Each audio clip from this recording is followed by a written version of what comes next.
So what is up, everybody? Welcome to the channel. My name is Matt, and today I'm going to be talking about the numerous values of using a variable neutral density filter. So I started using VNDs, which is what I'm going to be referring to them as instead of their full long name.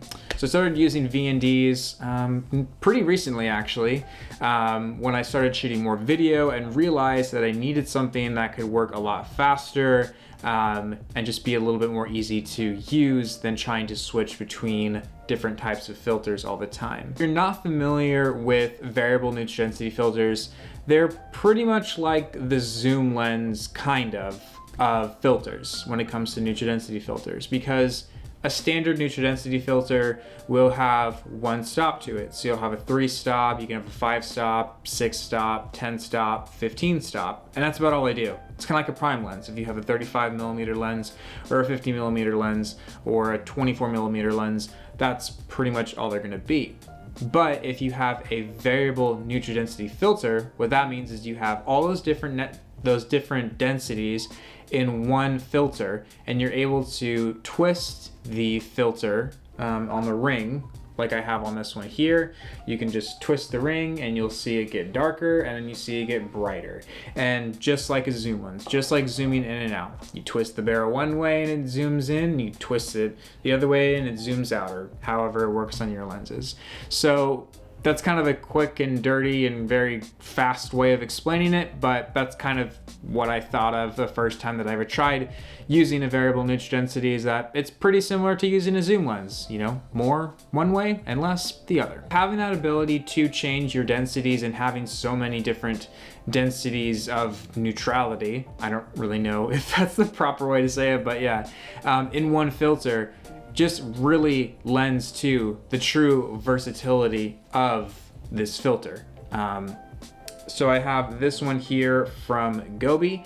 This is an ND8, so about 3 stops, to an ND128, which is about, I think, 8 or so. So fairly light, if you can see that there. So fairly light, and then as I twist it, you can see it gets darker and darker and darker.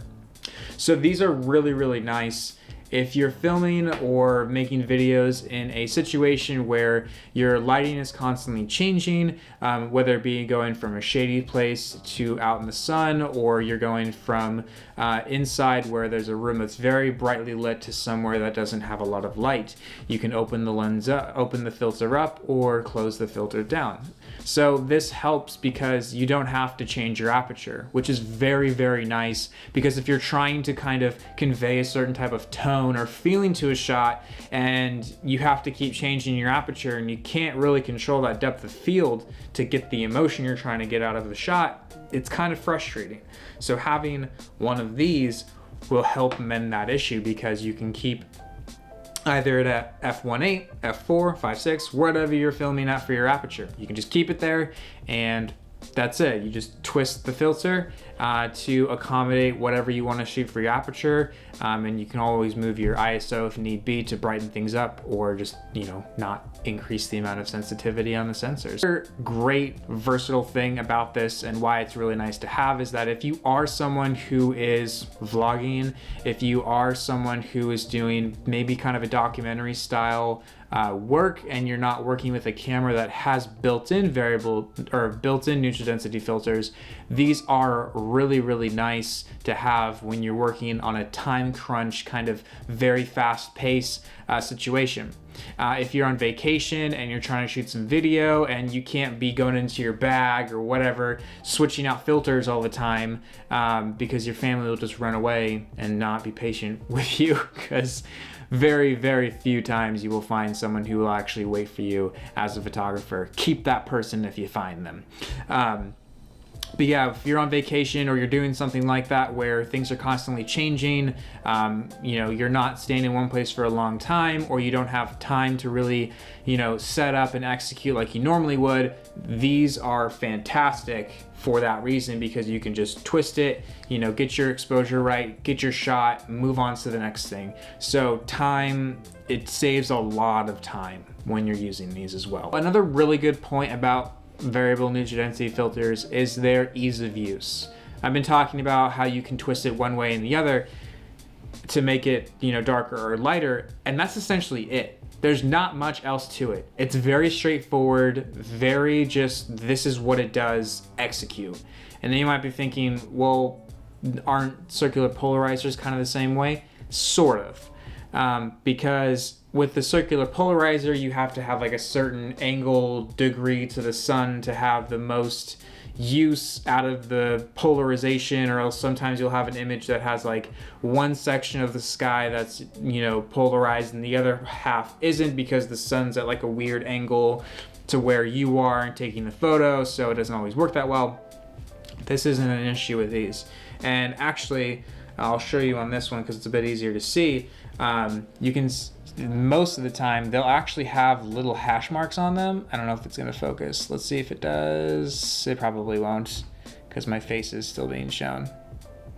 There it goes. So yeah, you can see there's little hash marks here, and those little hash marks actually just show you if it's at the, so it says minimum here, I don't know if you can really see that, and then it says maximum right over here. And then as the lines get thicker, you have more density, and then as the lines get thinner, it's lighter. So I mean, it's pretty straightforward when it comes to using this. You screw it on like you would any normal filter. So this is my 12 to 40, this is my 62 mil filter, and then you just match it up, screw it on, boom, that's it. And then you can just twist your little heart away to get the proper exposure, and that's pretty much it. I mean, super straightforward, super easy to use.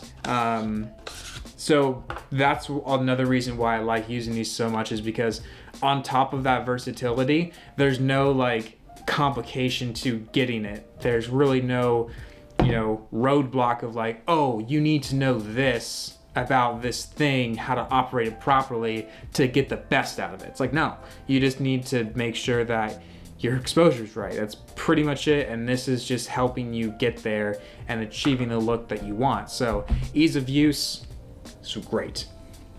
The other thing is that these are super travel friendly, crazy travel friendly. So I had, before this, I had several different density levels. I had a 3-stop, 5-stop, 8-stop, 10-stop, and I had to carry all these different filters, and they came, you know, in this really thick pouch. I think it might even have it. Let me grab it real quick. So they came in this really thick pouch. Well, they didn't come in it, but I had to get one, and this is the Mindshift Filter Nest Mini. So this is actually their smallest case that they have for filters, and you open it up and it holds 4 filters, which is nice. So I have some of the more solid stops in here. I think there's some circular polarizers in here as well, but that's, you know, kind of chunky to carry around all the time. Relatively small to everything else, but literally what I carry now is this. So yeah, this is for my 72 mil. And then I have a even smaller one somewhere around here. I don't know where it is. Oh, it's over here. It's over there, but it's small. That I put my 46 mil in for my 17, which I'm filming on right now. But they're super compact. You don't have to carry, I'd have to carry 4, 5, 6 of these types of filters, you know, with several different stops of density, and this doesn't do anything else except for this. This is a 5-stop. That's it, 5 stops. That's all you get out of it. Nothing more, nothing less. But it's so nice to just be able to take, you know, 3 filters, and each of them has at least 2 to 8 stops, which is about all you need for shooting video during the day. I mean, if you need to shoot at 1.8 in the middle of the day, you know, go for it, or 1.2, go for it. You can, because you got this. And if you need more stops, there's filters out there like you can get that, you know, variable neutral densities that can give you more stops. So yeah, I mean, just travel wise, lifesaver, because they don't require me to take this giant case anymore. I just take this thin little tin that pretty much kind of looks like the old ones from like the film reels. This one's from Gobi.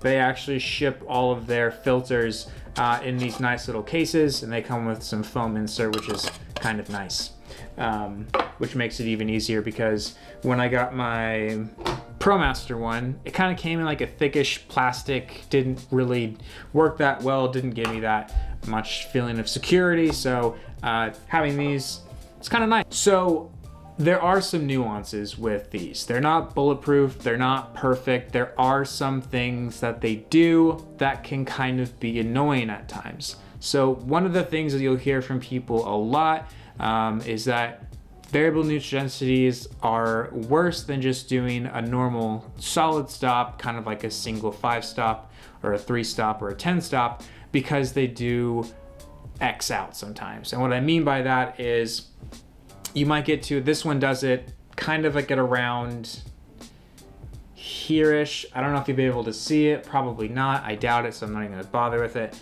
But so essentially what a variable nutridensity filter is 2 circular polarizer filters that actually cross in front of each other, and then they increase the density. Well, when that happens, you sometimes have it so where they cross and then they make an X. And then you can actually see that X in your images, in your video, and it doesn't look good. However, I've really only run into that with this filter once, and I know where it is, and I know that I can't go to that point. And once I go past that point, it actually just goes away. So kind of the only thing. As far as the Gobi ones go, these are both Gobi filters. I've never had an issue with that so far. I've never really seen that happen. I've only been using this one for a short amount of time. This one I've been using for a little bit longer now, and I really haven't experienced anything like that. That's kind of the only physical, visual thing that you will see that people will complain about quite often. And if you kind of have a worry about that, you can always read reviews, you can see test footage from people to understand kind of where that point in the filter is. But I would just read reviews, honestly, because those are pretty, obvious, and they're pretty honest, saying like, if this is a bad filter, this is a good filter. And with Gobi, you'll also see they have like a 32 layer filter, a 26 layer filter. I still really haven't figured out what the difference is. I believe it's in the coatings, and that's another thing that you have to watch out for with any nutridensity filters, whether it be variable or just a standard filter, is that make sure you're getting one with good coatings and good quality on it, because if you don't, it might shift your color a little bit. It might throw a yellow or throw a green or throw a purple or throw a blue that you don't really want in there when you're doing a long exposure shot, or even sometimes when you're shooting video. So just kind of keep that in mind when you are going forward with a density filter of any type. But if you get a nice set of filters, you don't really have that issue. But if you go and buy those really cheap ones, probably I'd say less than $50, you might run into that issue. That being said though, price-wise, these can get expensive. This was about $172 for the ProMaster one. However, and I don't know why, and I haven't figured out the catch yet, Gobi, this is a 72 millimeter variable ND filter from them. Typically when you go actually to a larger size in your filter, millimeter wise, they get more expensive. However, I believe I purchased this one for $120, I think it was. And then this 46 here was about $50. Was it $50? It was about 30 to 45, maybe $30 to $45. Check online, I'm not really sure 100% on that one. Don't quite remember. But I do remember this one was $120. Really weird. I don't understand why. It came in this nice tin, like I said, and also when you buy from Gobi, when every one of their filters that you buy, or any one of their products, I believe, they plant 5 trees somewhere in an area that needs trees to be planted and needs reforesting. So that's kind of exciting. One thing I do just want to mention about Gobi filters, if you're looking into those filters, the 46 here actually doesn't have any physical kind of like bump stops.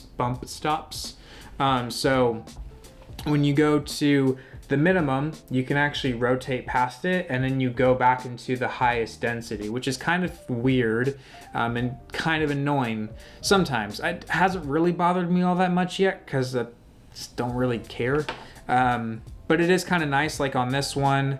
Let's see, so there's a little white dash here on the line. See if it'll focus. So there's a little white dash and you'll see it says ND8. And then as I rotate this all the way to the end, it actually physically stops the filter from continuing to rotate around, which is kind of nice. The ProMaster does the same thing as this one does, so that's kind of nice. This is the only one where I've ever seen it actually just keep spinning. Haven't really had a huge issue with it yet, but that's about it. But overall, those are kind of like the two downsides.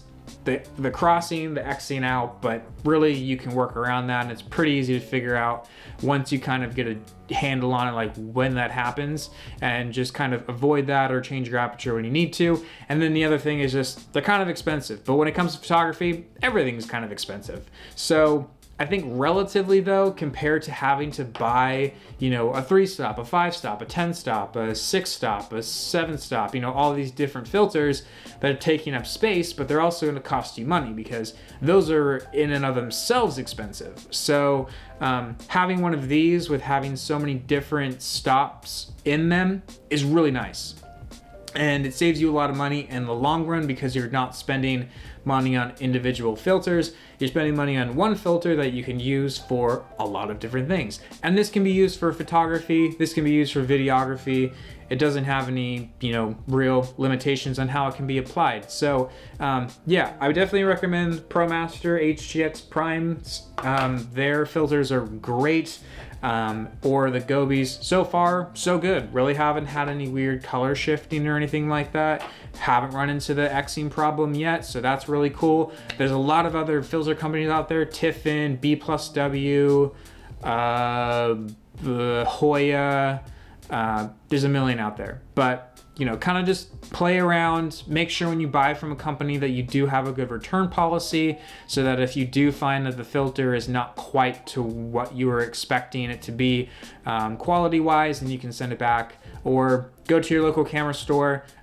Where I live, there are actually 2 in the area, which is really nice. And so go and ask their opinion on those filters and see if they have any recommendations or if it had heard any recommendations from any of their customers on which are the best. So yeah, I hope you enjoy this video. I hope this kind of helped you in a way decide if you wanted to go with these types of filters.